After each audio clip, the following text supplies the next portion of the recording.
everybody. Welcome back to the Beauty and Brains podcast. I am Dr. Zuri Dale. And as you know, the Beauty and Brains podcast, here we focus on the intersection of science, beauty, health, and wellness. And I'm so excited about today's episode because this is an episode that I have been trying to have for the longest time, like months, like at least since May, I've been trying to have this conversation. So I have my good friend, Mr. Quentin Jiles here, and he'll talk a little bit about himself and his practice and his firm. But this conversation actually centers around something that we do not talk about enough.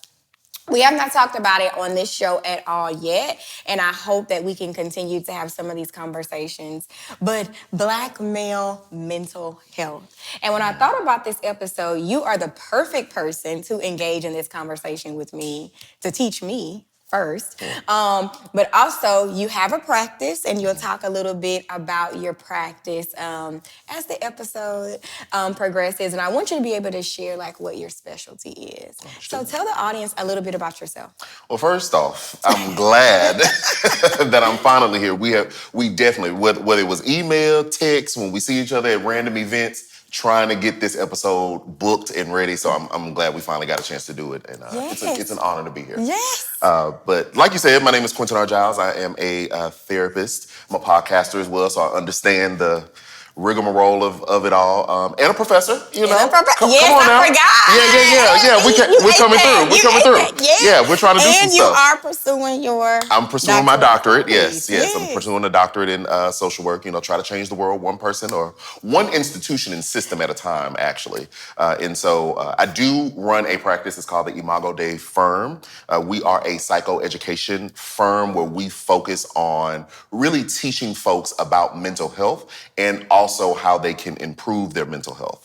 And then I also work at a private practice where I actually do the real clinical work where I'm seeing clients one-on-one as their therapist. Okay. Yeah. I'm happy you said that because we'll have to make sure that we drop in the caption how they can reach you. Yeah. I mean, since COVID-19, like the rise of poor mental health and some of the symptoms or manifestations of that has just been so present. And so people are always asking me, do you know anybody for this? Who can I talk to about this? So we have to make sure we drop that so that people drop know. that, you know. So make sure that people know. And tell them how else they may know you. You need to stop being shy. Tell them how else they may know you because you have gone viral for a lot of reasons. Why else may they know you? Quite a few. I hope it was good and helpful. So I'm on social media. Yeah, I'm on the Ticker Talkers and the Instagram and all of those things.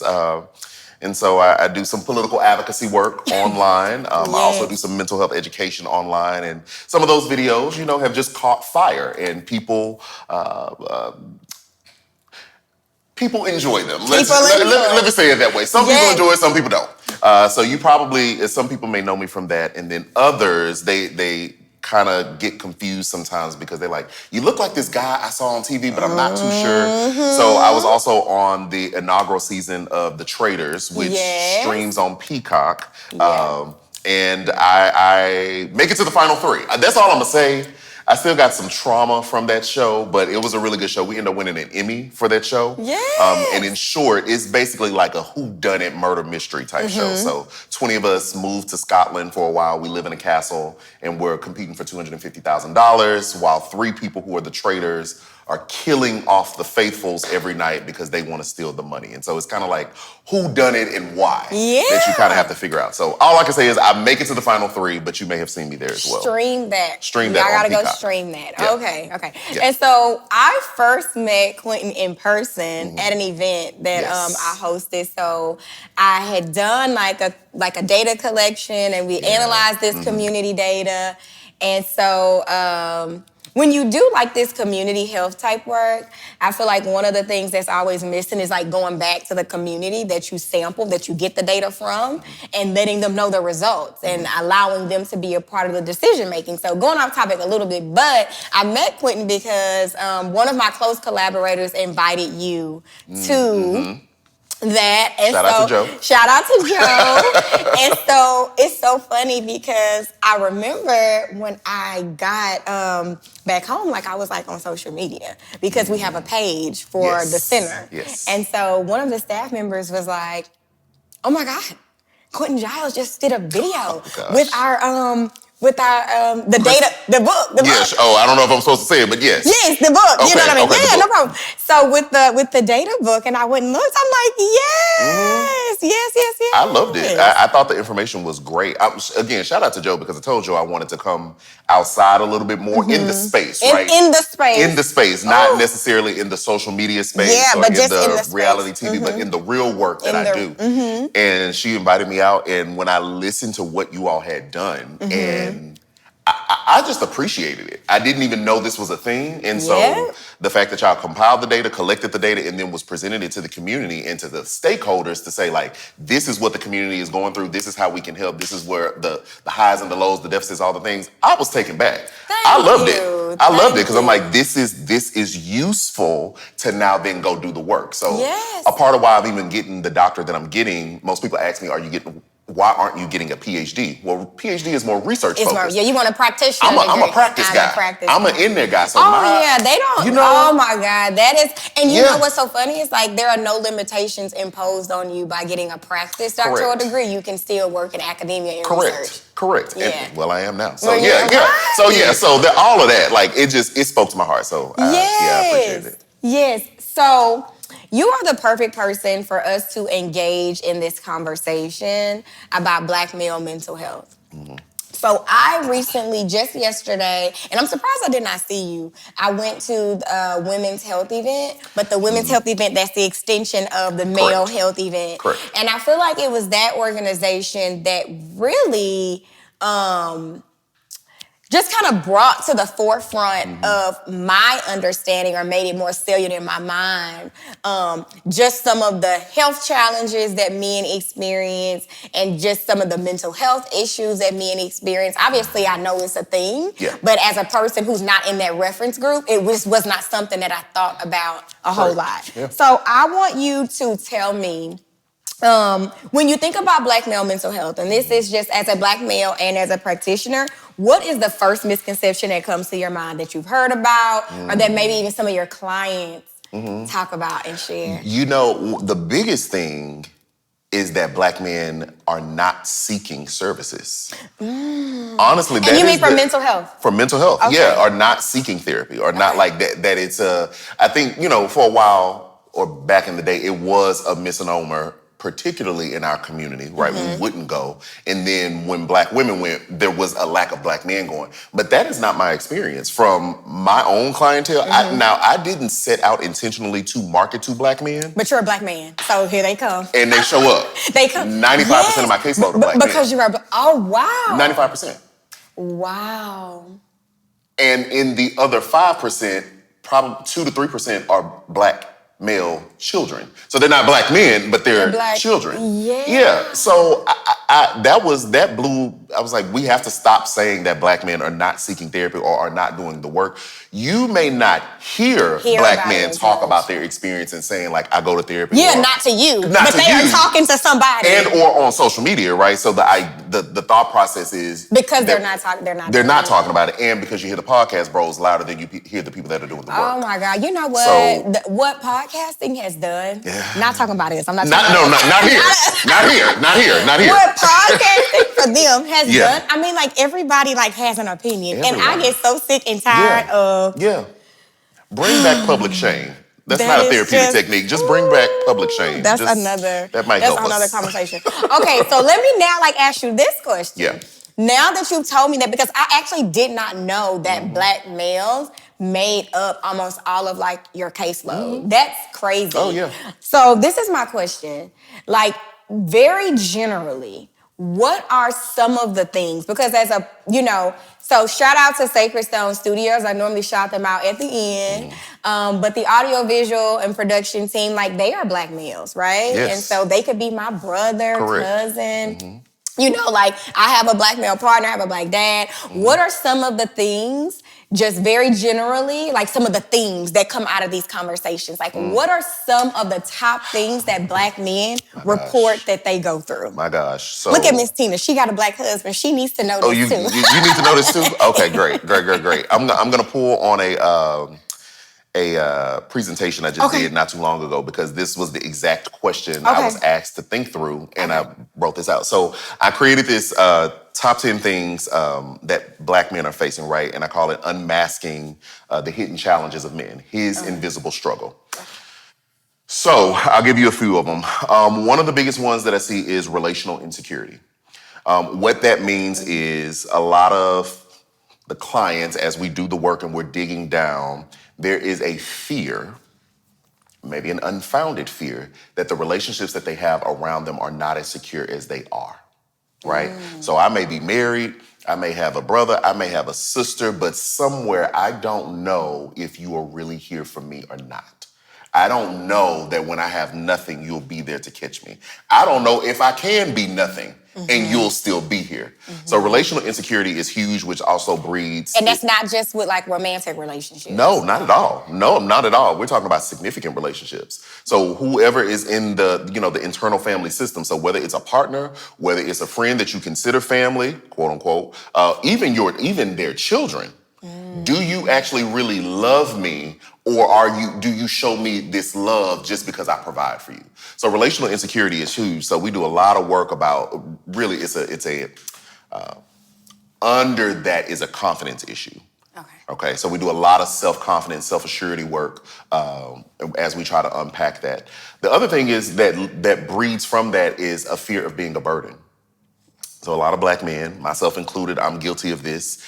We have been raised in such a way, and I don't say this to demean those that came before us who reared us, but we have been raised in such a way that we were to be tough, we were to be on, we were to work, we were to be active, and in that, we are providers, but we are not consumers of the love that the family has to offer, right? We were taught how to defend, not necessarily how to build.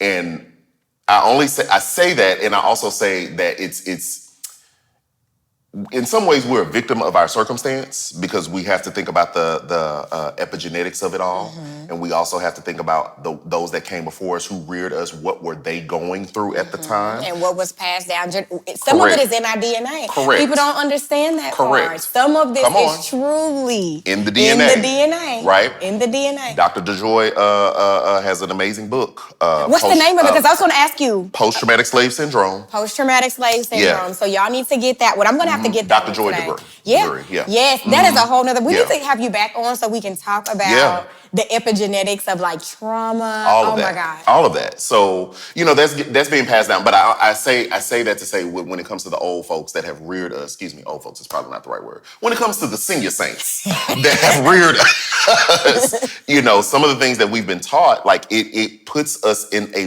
bubble in order that we can't come out of the bubble when we're actually dealing with something, when we don't feel secure, when we don't feel confident, when we don't feel like we know what we're doing, when we feel like we keep going into a world or into an environment, particularly in corporate America, where the structure is that of our Caucasian brothers and sisters who have the power and the authority in those places, and we have to put on in order that we would succeed and then still have to come home and figure out all this stuff. As far as the family, sometimes we get put in this bubble that we are afraid that we will become a burden to those around us if we actually start to communicate what we're feeling, on top of the fact that sometimes we don't have the language to communicate how we're feeling. So it's a tough road sometimes to have all that bottled up.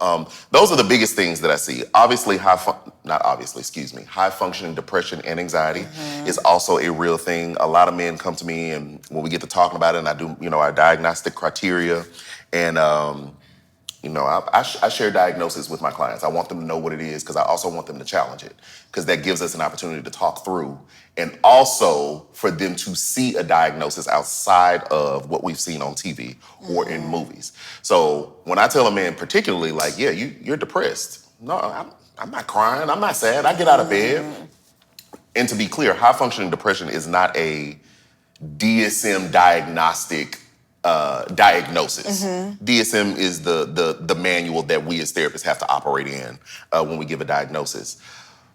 what it is to say is that a lot of us are pushing through symptoms that we're having in order to continue to show up. Like I talked about, we were bred in a way to always show up, to deny feelings, but to produce. And so we are functioning, but we are harming ourselves at the same time. And the reason why I can understand that so much, even as a woman, is because I've been reading a lot about, for Black women, what anxiety and depression looks like for us in comparison to some of our non-Black peers. Yes. And so for Black women, I mean, like the constant need to like overachieve, like some of those symptoms, and even like the irritability, like you think you're just agitated and you're annoyed, but that's like one of the manifestations of high functioning depression. And so I can totally understand, and it's helpful for me to know like what that looks like. Yeah. So you talked a little bit, well, you alluded to this about generational manifestations and how some of what we experience like in present day is like in our DNA and truly has been passed down from generation to generation. One of my questions for you though is how you think generational messages have shaped how Black men handle some of these things.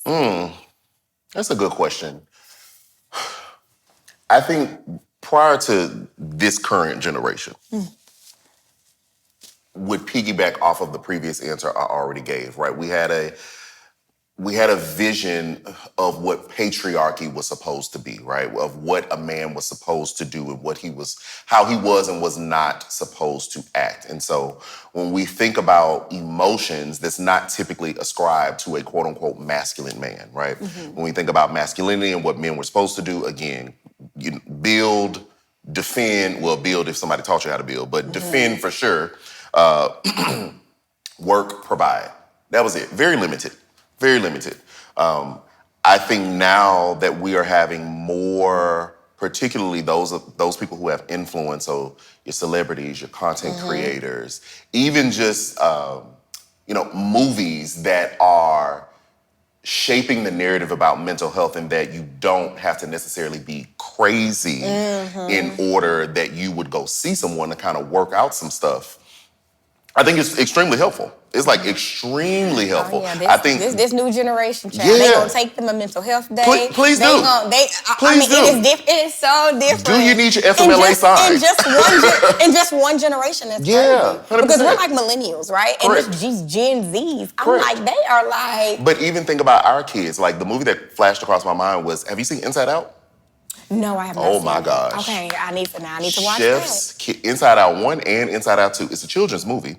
Oh, However, the Inside Out with the different emotions. Correct. Yes. Inside the little girl's brain. I haven't seen it, but I've heard about it. Okay. Oh my gosh. It is phenomenal. Like the therapist that they had in the writer's room, phenomenal. I couldn't have explained it better. But think of this. I'm watching this with my kid because I want my kid to see this movie. I'm like, oh, a little girl, emotions, cool, let's watch it. And as I'm sitting there, I'm like, man, I start recommending it to my clients because I'm like, this is so helpful to even bring it down to like just a very granular level of how these emotions can influence us if we don't get them in check and allow us to influence them. So I think media, culture, all the things, it's really shaping the way that we see mental health. And I think it's for the good. I think it's for the positive. I think it's for the positive. Yeah. And because I think it's definitely more widely accepted 100%. to seek therapy 100%. than it was in the past. Now, the other part of that, because I'm thinking social media, the dangerous part is people open up a book and get a turn.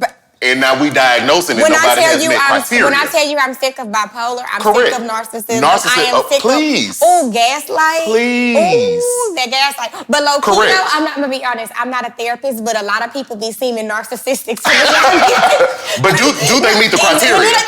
Did they meet all criteria, or do they meet 4? What it said on social media. Okay, so that's the other harmful part. I know that is most definitely like the harmful part. It's because harmful. Everybody is trying to diagnose. Correct. And then now they get on social media. I'm not trying to diagnose, but it's like, no, you're definitely trying to diagnose. You're definitely trying to diagnose. You heard a term, you liked it, and now we're using it. Yes. So I've seen a lot of like these Black male initiatives, and I really like these. Yeah. And so these are not necessarily particular to mental health, but I've seen these in the Black male health space. And like the use of like barbershops and fraternities and community organizations to support or alleviate like just health conversations. What are your thoughts on utilizing some of those places as interventions and spaces where Black males can receive some of the care? And if so, like if you have any recommendations of like some of those local interventions that people... Hey, if you're gonna meet the people where they are, I'm always gonna be for that. I'm always gonna be for that. I was talking to my barber not too long ago,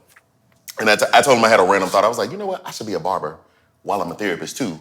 Because I know for a fact you're gonna come get this haircut.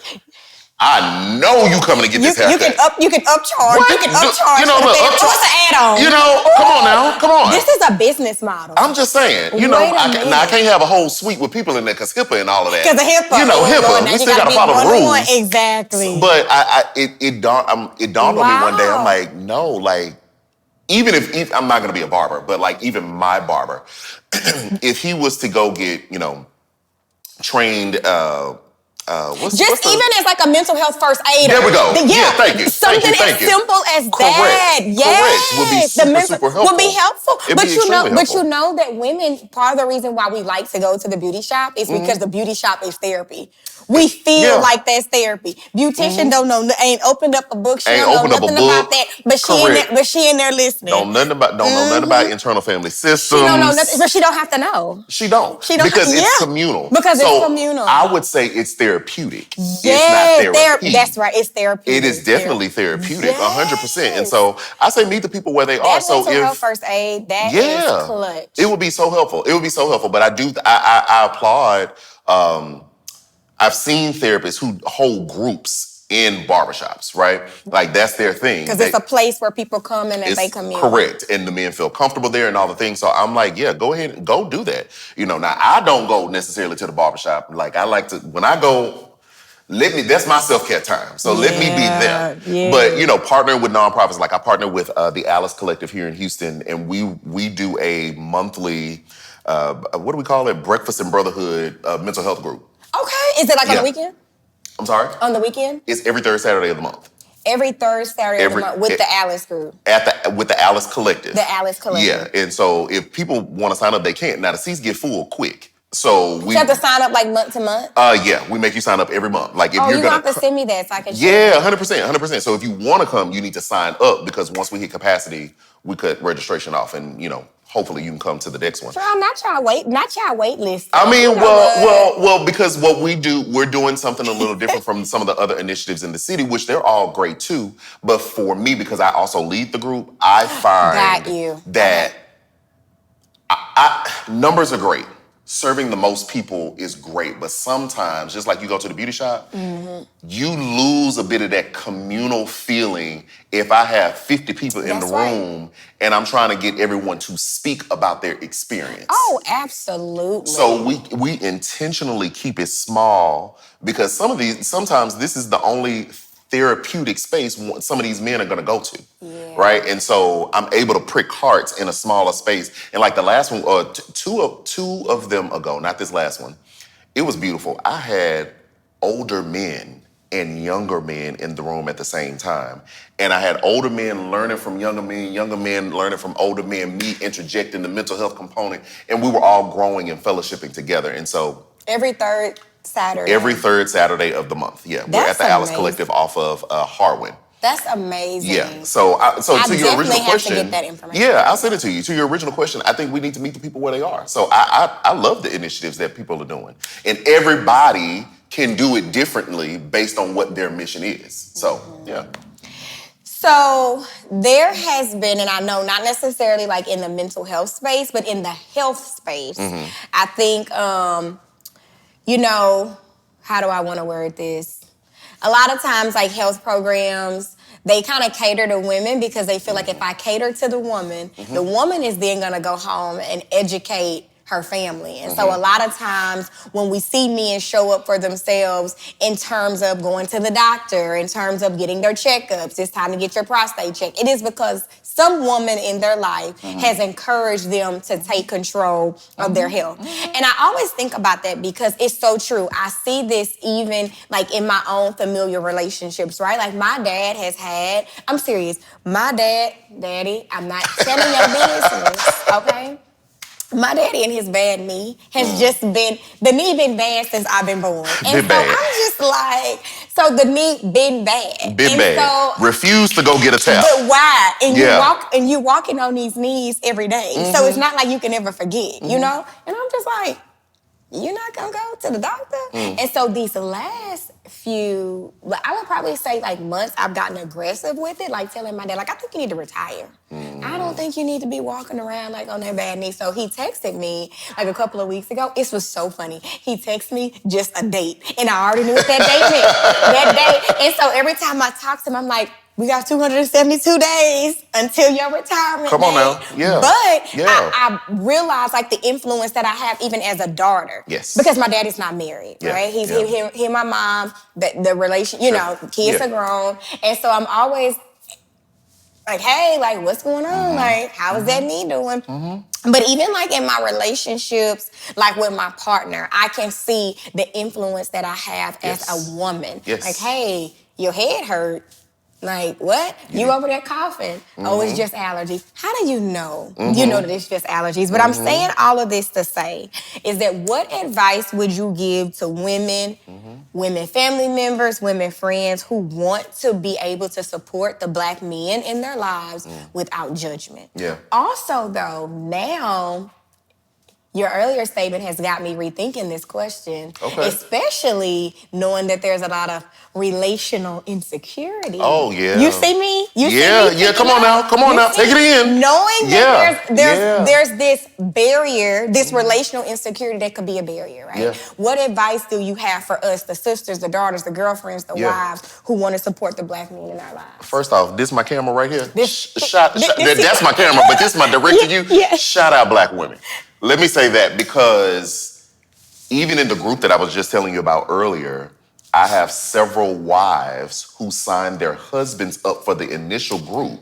Because did you really think that he saw it first? Correct. Did you think that? Well, they communicated because I asked. I'm like, how did you get here? I always ask. My wife signed me up for this, but I'm glad I came. But and they are sustaining. Correct. But someone had to tell. Correct. I went to a prostate event last week. Really quick aside before you say this. Go ahead. I'm like, oh, prostate check age? Yep. He need his prostate check. Yes. I done made an appointment at Harris County because I'm like, let me just make it for you. Yeah, it's a real thing. It is a real thing. What can we do? You all have so much influence, and I don't think that, I don't want to go into relationships. When I say relationships, I don't want to go into like partner type relationships, but y'all have so much power. And I don't think that women understand that at times. The amount of power. You have the power to speak into him and tear him down. You do. And I'm not saying that men don't have that same power and vice versa. I'm just saying what I have seen and what I know for myself, because I'm married, is that if I feel like I'm not good in the space, let's just go here for a second. If I feel like I'm not good in the space and my wife comes alongside me and tell me, like, no, look at your record. What you, this. Like, you know what, you showing right. I'm tripping. I'm downplaying myself. What's wrong with me? Where did the imposter syndrome come from? You know? So I don't know if y'all recognize how much power you have to either build up the nation that is in him and or tear it down. And so what I would say is, if you find that your husband, boyfriend, lover, whoever, friend is in a space of deficit, because that's what it is. It's a space of deficit. Sorry, man. It's a space of deficit that we figure out, or we ask ourselves, do I want to say what I have to say, or do I want to be heard? Because if I want to say what I want to say, you need to get down to go to the doctor. I'm just saying what I got to say. Those are my feelings. That's raw. It's emotions. And I'm not saying don't let it fly sometimes, because sometimes you get fed up with the inactivity, right? But if I want to be heard, That's different. Then I'm going to consider, what type of person is this? How do you receive information? When is the best time for me to give you this feedback so that it can be heard, processed, received, whether you do something or not, right? So give him space and agency to whether he's going to do something or not. Now, in other cases, you on your daddy tail. So well, let me make this appointment. Some of that is necessary. Some of it is because some men won't move.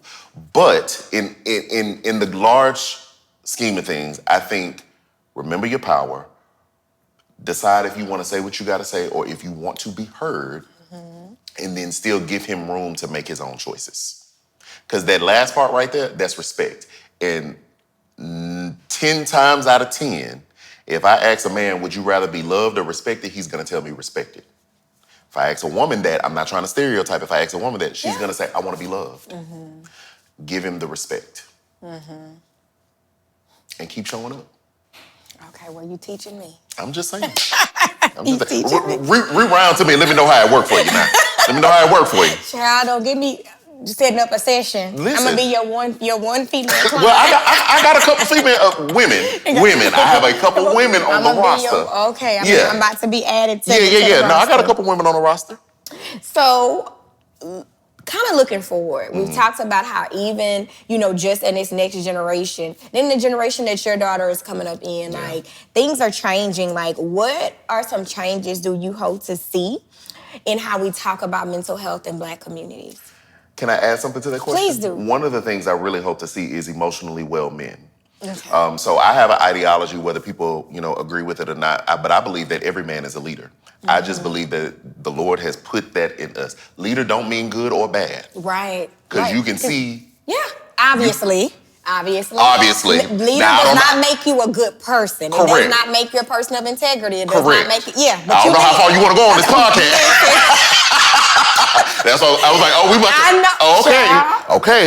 know. Okay. So, leader doesn't mean good or bad. I'm more than sure we have all met.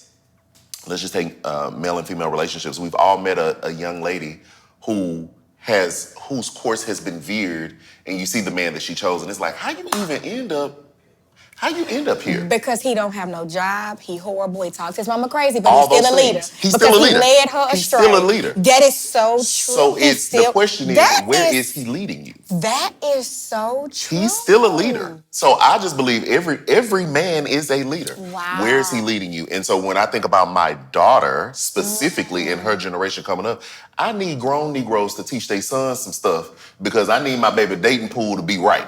Yeah. You understand what I'm saying? And because I do believe... That is real. I'm just saying, because I talked about women's power earlier, men have the power to build or destroy as well, but in a different way. If I come in the house and my attitude is off or I'm feeling the way, the whole house feels it. I have the ability to shift, I'm finna get churchy on you for a second, to shift the atmosphere in my home, if you will, right? I also have the ability to lead my home in such a way that even if we off kilter, I know how to get us back. And even if I don't know how to necessarily get us back, I can guide us in a way to where we don't have as much turbulence as we would have. So I just believe that every man is a leader. And so what I hope to see that is so insightful. Is emotionally well men. Let's not build, not, even some men have hesitation because they view just being emotionally whole or being in touch with emotions as less masculine, which to me, I submit, is crazy because all these emotions were built in. Yeah. We became socialized to minimize them. But if I walk up to you in your face and slap you, you don't think I'm gonna get angry now. You get angry. You get angry. Okay. If I do something, if I give you, like, let's say, I don't know, what's your husband like? What's one thing, or your partner, what they like? They like cake? He likes cake. Okay, you get him some vanilla cake. He's not gonna think, I'm happy because I have this cake now. Yeah. It's going to arise. They're automatic. They're automatic. That's one but thing. You can't control them. Correct. We have learned to minimize them instead of exploring them and exploring them in a healthy way. Because like in that movie I was telling you about, Inside Out 1 and 2, the little girl main character, she doesn't control her emotions. And that's how you see her out of whack. But when she gains control in the second one, she sees that she's able to utilize her emotions for the betterment of her. So in that with men, I want emotionally well men because I do believe that, when we lead well, the rest of the family, the rest of the community, the rest of the people in our sphere of influence will be better off. That is so insightful. There's actually a book. Yeah. It's called Master Your Emotions. Come on now. There is a book. I recommend that book. And this book is not about male versus female or anything like that. Yeah. But it talks about how you actually cannot control the fact that the emotions come. Yeah. Like the emotions are going to come, like feelings of happiness, disappointment, fear. Yes. But it speaks about how emotions are also fleeting. Hello. And how just as quick as they come, they go. Correct. And how you have the ability to control that and not to allow your emotions to dictate how you behave because just as quick as they come, they can be gone. They fade away. Let me be transparent. That was a really good book. And I want you to mention your recommendation at the end again too. Yeah, let me be transparent for a second because what that made me think about was one of the things, so my own particular, childhood history, trauma, all the things, going back to relational insecurity. Earlier on when me and the wife would kind of get into it, I would retreat. Right? I would retreat or I would act out of my emotion. And I had to get to a space where I don't have to do it as much now, where I had to remind myself, you made me mad. It actually feels familiar from somebody else who did me wrong, but one, you're not that person. And you're suffering the consequences of what somebody else did.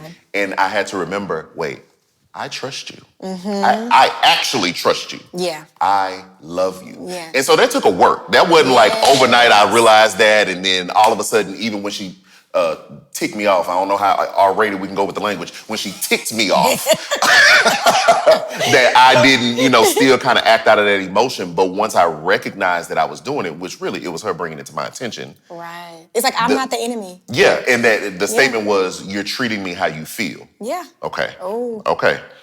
All right, well, that's not my intent. Let me reassess. What am I doing? I had to constantly remind myself, this is the person you love. This is the person you actually chose. Right. This is the person you want to be with.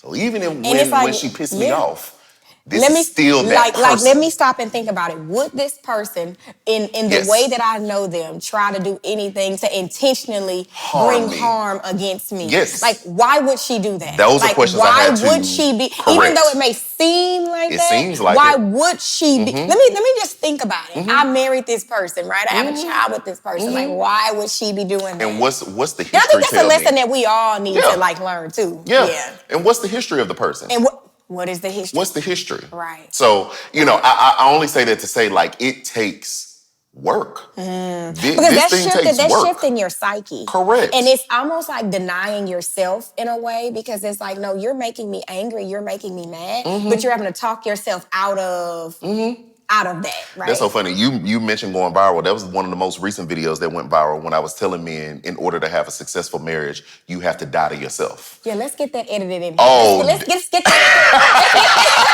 that one sent the internet into frenzy. I think it's at like 1.3 million on Instagram right now. That one was crazy. And I'm like, I didn't feel like I said anything profound, but like literally what you just said, you have to die to yourself in order to be successful in this thing. So, and that's marriage, right? But even in the larger context, if I'm in corporate America, I low-key die to myself to walk in there because I don't cuss Susie out. Exactly. I don't cuss Ben and them out when they make a suggestive comment. You're doing it anyway. You're doing it anyway. And I feel like, too, and I see this with women, too. This is not just a women and men thing, but I can imagine for men it's even more difficult because I am doing it all day. Yeah. It's actually harder for me to do it when I get home because I've done that. I've done that all day. You finna get the raw. Because of what Susie did to me. Because of what Susie did to me earlier. Susie being in them. Susie and being in them. Yeah. So yeah, it's a lot of work. It's a lot of work, getting your mental in the space in which you want it in. And I only say it that way, and I'll stop on this one. I say it that way because some people still do sit in the chair and they don't actually want to change. Yeah, that is a real thing. And so we do that. That's some of the work we do. Let's deduce this thing. Is this something you want to keep going? Because if you do, ain't no need of me talking about it. If you do, great. Keep going. I'm huge on self-determination. If it's something that you see as a problem, we have evidence that shows us it's harming or hindering you in some type of way, then let's do the hard work of trying to change it. And hard work doesn't mean perfection overnight, but it does mean a certain level of proficiency, right? In maintaining and mastering our emotions and also being able to recognize them, also being able to name them, and then also being able to communicate that to those that are around us. Yeah. So it's a lot of work.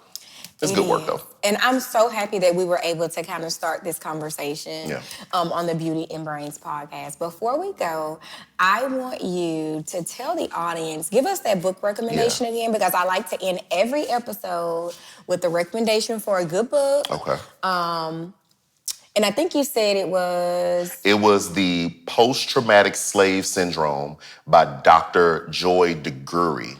Okay, Post-Traumatic Slave Syndrome. We've got to get that book. We've got to get that book. So if you haven't gotten it, put it on your book reading list for this last quarter of the year. Mm-hmm. Thank you so much, Quentin, for being a guest on the Beauty and Brains podcast. This was just such an insightful conversation. This is actually the beginning, not the end of conversations like this. Because I believe I kind of operate in the beauty space. Mm-hmm. We talk a lot about things that center women. So it's actually very refreshing to have you on.